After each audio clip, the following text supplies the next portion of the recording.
Hello everyone, यहाँहरू सबैजनालाई स्वागत छ मेरो युट्युब च्यानलमा।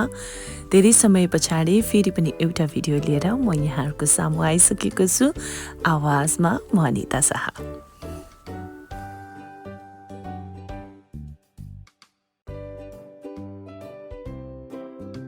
देखिरहनु भएको सुन्दर दृश्य चाहिँ रोथ लेकको हो, जुन लेकमा चाहिँ देखिरहनु भएको छ डक अनि स्वानहरू मजाले खेलिरहेको छ। अनि स्वान त झन् पानीमा कस्तो मजाले उड्दो रहेछ। देखिरहनु भएको छ कस्तो राम्रो दृश्य देखिएको छ है।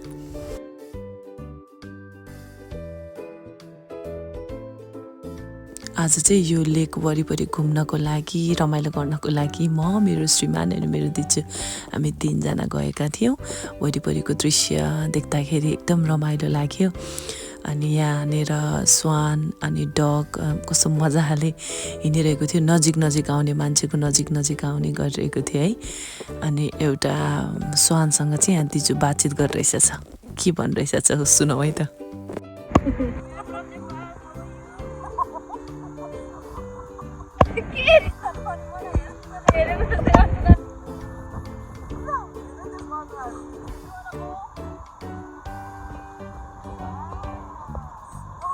र अहिले चाहिँ मैले दिजुलाई साइकलको पछाडि बसाएर नेपाली स्टाइलमा यो लेक वरिपरि घुमाइदिन्छु, सरर ल बस्नु भनेर घुमाइरहेको छु। अगाडि क्यामेरामा चाहिँ मेरो हस्बेन्ड भइसिन्छ है।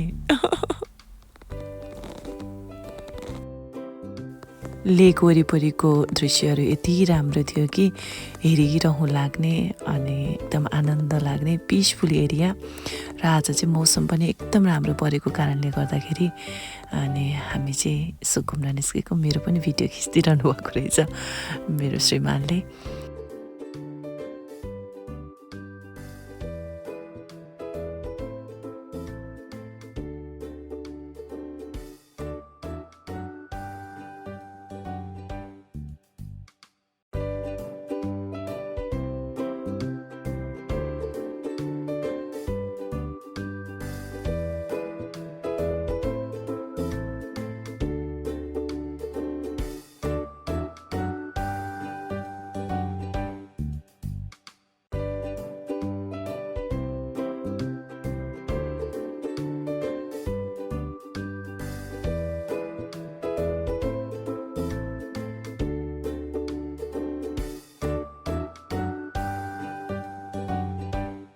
काठमाडौँको बिचैमा घण्टा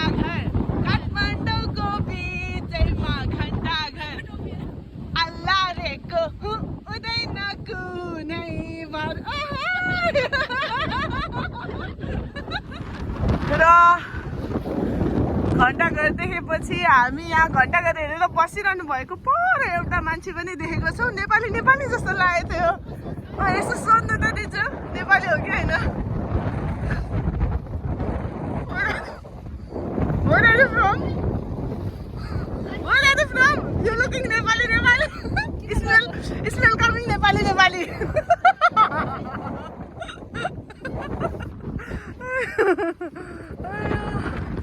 र अहिले ठ्याक्क 12:30 हुन 5 मिनट बाँकी छ। हावा मस्त चलिरहेको छ। वरिपरिको वातावरण देख्नुहुन्छ भनेदेखि एकदम राम्रो छ, देखिरहनु भएको छ है। मजाले यहाँ चाहिँ थुप्रै मान्छेहरू आउने बस्ने घुम्ने एकदम राम्रो सुविधा रहेछ। र आजको दिन चाहिँ एकदम राम्रो परेको कारणले गर्दा हामी घुम्न निस्केको। तर के गर्नु, हावा चलेर यति जाडो भएको छ। अब त्यो कसरी भन्नु है। यहाँनिर यस्तो राम्रो बोटहरू पनि अब टिकटक पनि बनाउने हो रोपेको रहेछ। ल टिकटक पनि बनाउनु पर्छ। ल दिजु रेडी हो टिकटक बनाउन? ल अरू के छ त भन्नलाई? यहाँ आएर कस्तो लागिरहेछ? केही भन्दिनँ न दिजु, केही भन्दिनँ।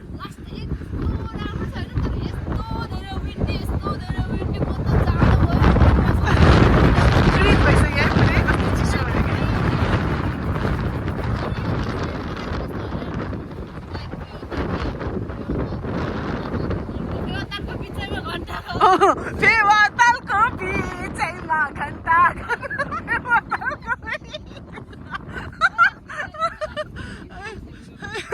ल अब हामीबाट खिच्ने छ है। ल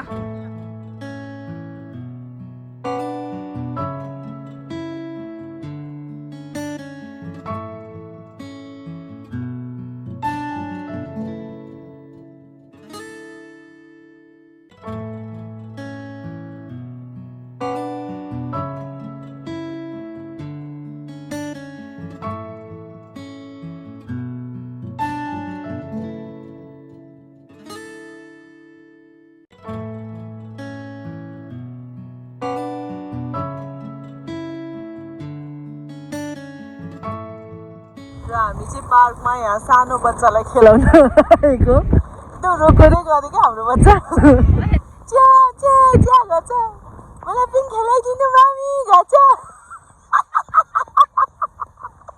अनि त्यही भएर मेरो छोरा र मेरो छोरी लाई खेलाइदिनु पर्यो भनेर रहेछ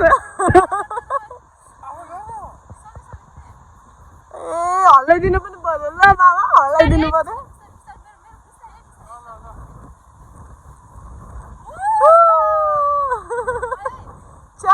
चाह अब घर गएर दुःख नदेऊ है मामुलाई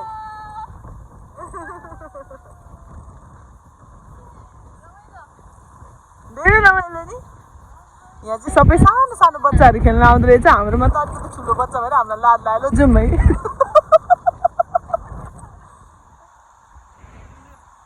आमा र छोरी दुईटा मिलेर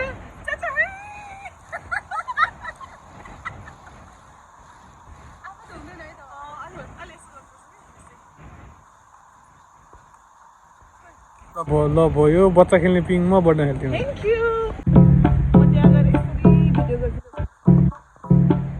जान पाउँदैन